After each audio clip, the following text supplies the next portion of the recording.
Indonesia is the largest Muslim country in the world. This is one of the reasons that I definitely want to visit Indonesia.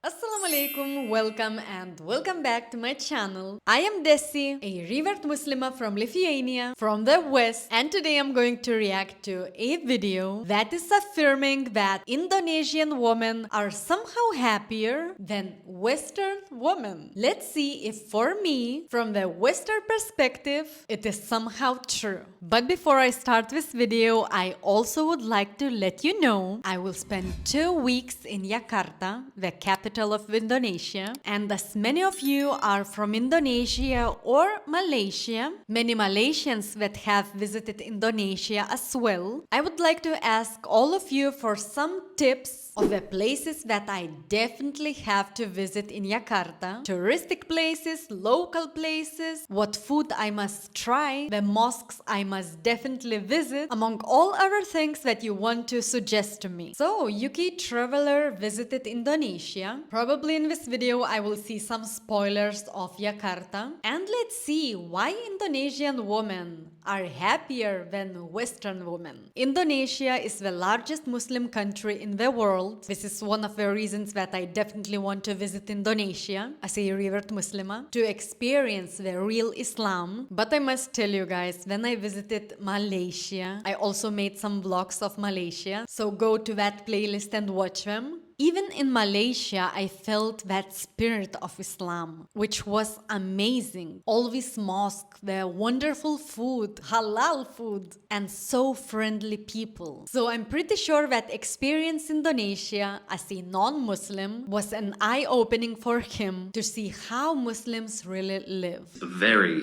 very controversial.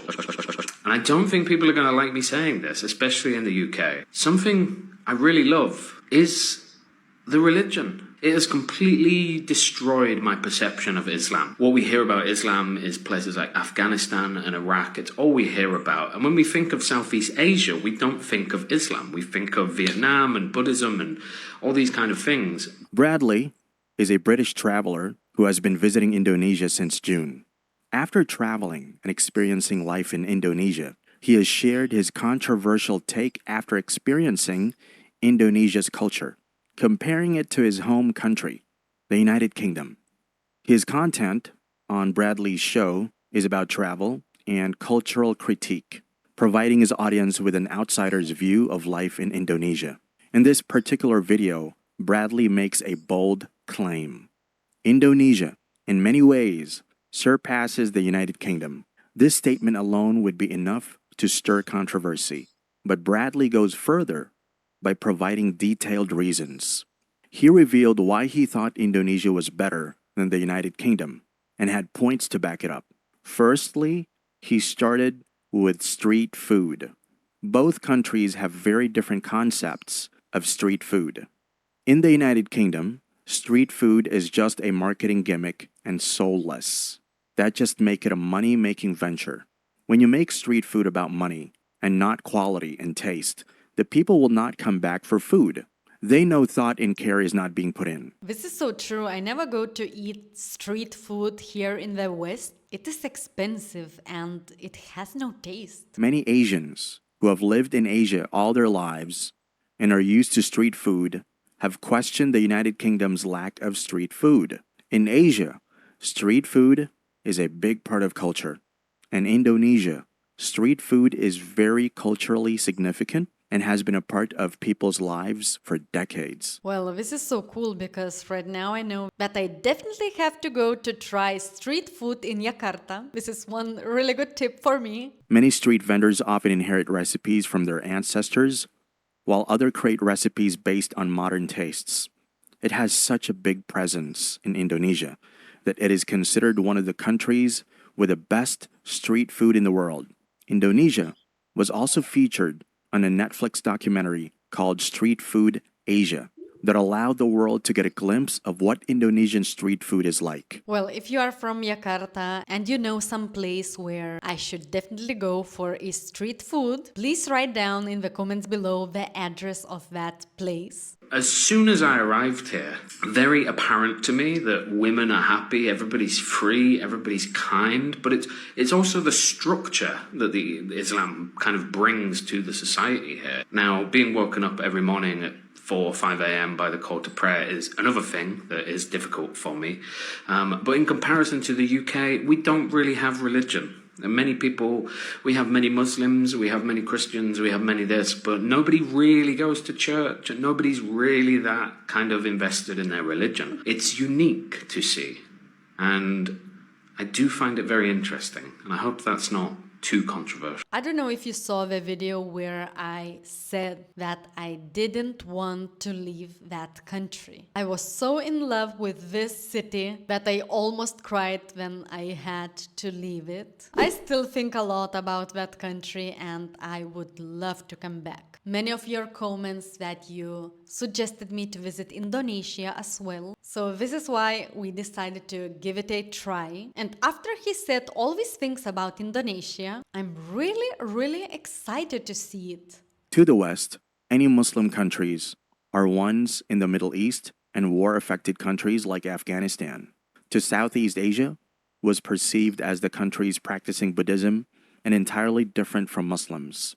What surprised him was how everyone was happy in Indonesia. In a world that thinks that all Muslim women and unhappy, seeing women in their hijabs and looking happy was a stereotype-shattering moment.